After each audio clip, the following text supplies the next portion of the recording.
दोस्तों, हमारे जितने भी मुस्लिम दर्शक हैं उन्होंने एक नया रास्ता पकड़ लिया है। रास्ता क्या है कि जैसे ही कोई मुस्लिम यहाँ डिबेट में हार जाता है फ़ोन कॉल के ऊपर या डायरेक्ट बातचीत में भी, तो ये कहना शुरू कर देते हैं कि वो मुसलमान है ही नहीं।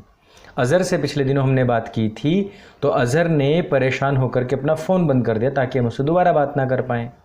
मुस्लिम ये कह रहे हैं कि वो मुसलमान है ही नहीं क्योंकि उसका फ़ोन नंबर तो बंद है। जब ये फ़ोन नंबर ही बंद है तो तुमने बात कैसे कर ली? कोई स्विच ऑफ नहीं कर सकता। तो ये इतना बड़ा कॉमन सेंस है इन लोगों का, और ये आरोप लगाते हैं। आरोप लगा है एक और ये इन्होंने नहीं, इन्होंने बाद में पहले लगाया है जाकिर नाइक ने, फिर जर्जिस ने, और फिर अब हज़ारों की तादाद में मुसलमान ये कह रहे हैं कि अंकुर तुम अपने YouTube चैनल के माध्यम से बता रहे हो लोगों को, और वो भी मैं YouTube चैनल के माध्यम से नहीं बता रहा हूँ, बता दूँ कि मैं कुरान के जानिब से ये सारी चीज़ें बता रहा हूँ कि किस प्रकार से में कहा गया है कि काफिरों को आपने मारना है, उनके पोर पोर पर वार करो, किस तरीके से उनको घेरो। ये सारी आयतें हमने आप लोगों को पहले वीडियोस में भी बताई हैं। तो तुम ये तो बता रहे हो अंकुर कि काफिरों को मारो, ऐसा कुरान में लिखा है, लेकिन गीता के विषय में नहीं बताते कि गीता में भी लिखा है कि तुम जो तुम्हारे भाई हैं उनको मारो। हमने तो फिर भी काफिरों को कहा है, लेकिन तुम्हारी गीता जी में तो सीधे लफ्ज़ों में भाइयों को ही मारने के लिए कहा गया है। ये प्रश्न हमारे बहुत सारे हिंदू भाइयों ने मुझे भेजा और उन्होंने कहा कि भाई क्या वास्तव में श्री गीता जी में इस प्रकार की बातें लिखी हुई हैं। मैं अपने हिंदू भाइयों से भी कहना चाहूँगा कि धर्म का जो नाश हुआ है वो हमारे ऐसे ही हिंदू भाइयों की वजह से हुआ है जो अपनी पुस्तकों को नहीं पढ़ते और सीधे सीधे क्वेश्चन करते हैं। आप क्वेश्चन करेंगे, मैं आंसर करूँगा, वो करना मेरा काम है, लेकिन आप अपने स्तर पर भी उसका जवाब देना सीखें।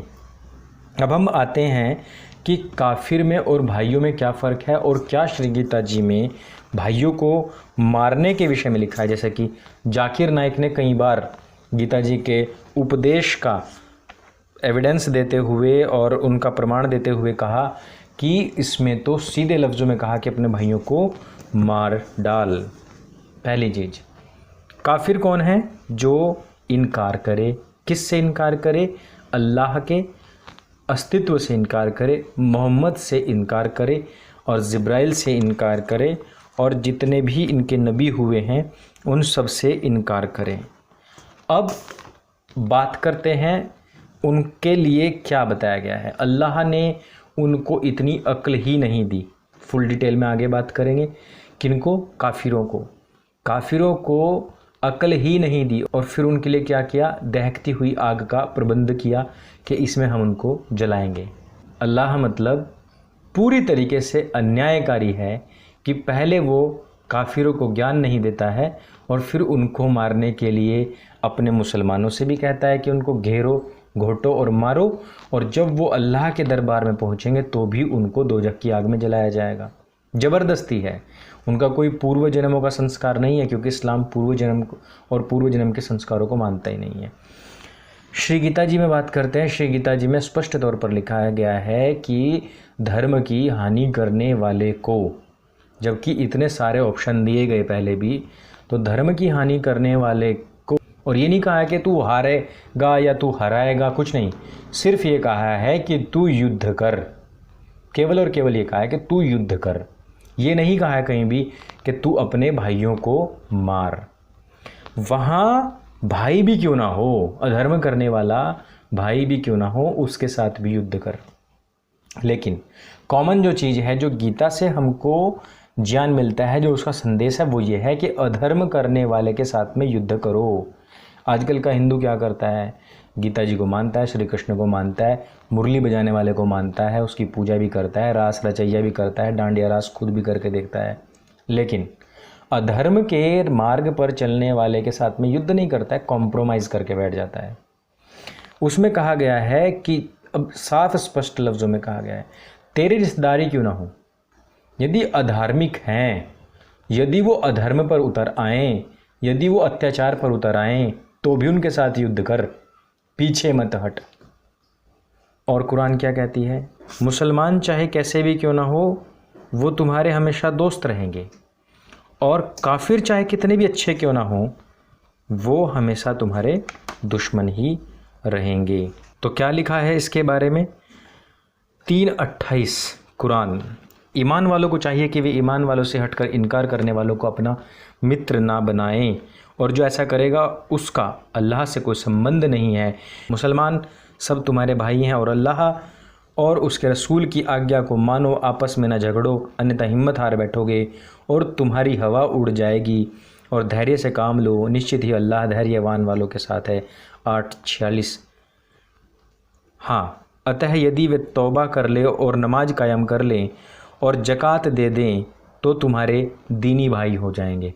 कौन है ये? काफिर हैं। अगर मतलब वो मान लेते हैं मोहम्मद अल्लाह के रसूल हैं, और जो लोग उनके साथ हैं वे काफिरों के मुकाबले कठोर और आपस में दयालु हैं। यानी कि काफिरों के प्रति कठोर और आपस में यानी कि अपने दीन वालों के साथ में दयालु बने रहो। अब गैर मुसलमानों के लिए क्या कहा है? तुम अपने धर्म के अनुयायियों के अतिरिक्त किसी पर विश्वास ना करो। 3:73 3:73 स्पष्ट तौर पर कहा है। तो काफिर कौन है? चाहे वो अच्छा हो चाहे वो बुरा हो, लेकिन वो तुम्हारा दुश्मन है, कुछ भी कर लो।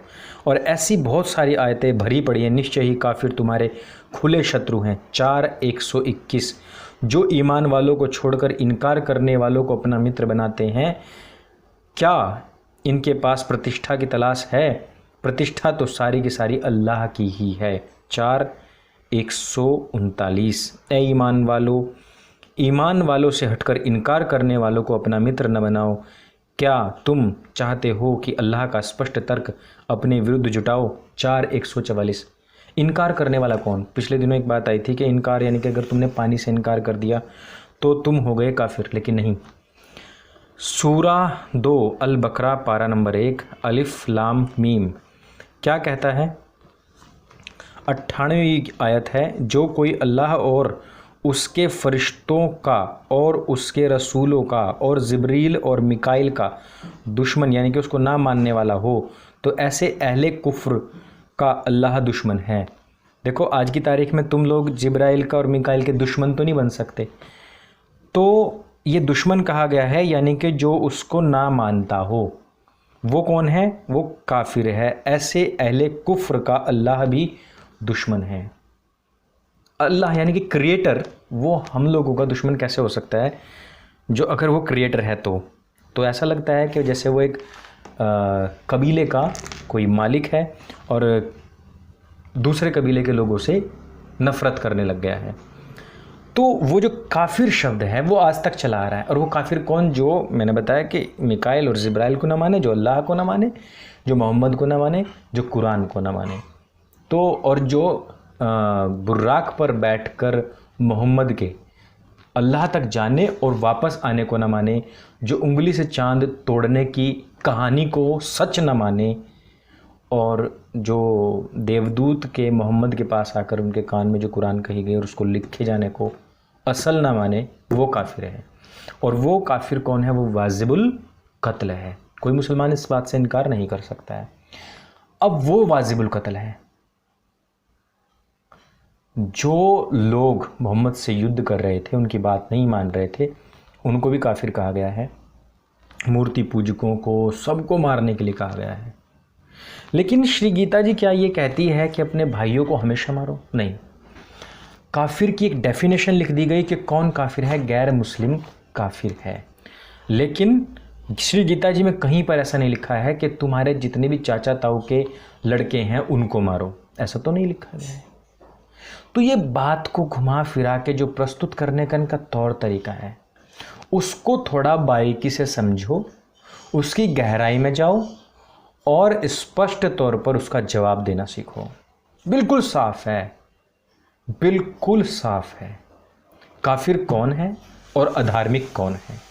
काफिर के साथ क्या करना है वो आपको ये किताब बताती है। काफिर कौन है और काफिर के साथ क्या करना है, और अधार्मिक कौन है और उस अधार्मिक के साथ में क्या करना चाहिए, वो ये किताब बताती है। श्री कृष्ण या फिर युधिष्ठिर या फिर अर्जुन और या फिर जितने विदुर हैं, भीष्म हैं, द्रोण हैं, सबके माध्यम से बातें की गई। लेकिन दुर्योधन हमेशा ये कहता रहा कि बिना युद्ध के मैं एक सुई की नोक के बराबर भी ज़मीन नहीं दूंगा। कितना कुछ कर लिया उनको वनवास दे दिया, लाक्षागृह भेज दिया, उसमें आग लगवाई, छल से उनको मारने की कोशिश की गई। और अंत में क्या हुआ कि जब धर्म युद्ध करने का समय आया तो भी अर्जुन ने अपनी शालीनता दिखाई और कहा कि मैं परिवार के साथ में। और ये परिवारवाद जब बीच में आया तो श्री कृष्ण ने कहा कि नहीं, परिवार बाद में, पहले धर्म और अधर्म की परिभाषा को देखो। यदि कुरान कहती कि धर्म और अधर्म की परिभाषा को देखो, और भले ही कोई लोग ना मान रहे हों अल्लाह को, जिब्राइल को, मिखाइल को, कुरान को, लेकिन अच्छा इंसान है, उसको ठेस नहीं पहुंचाना।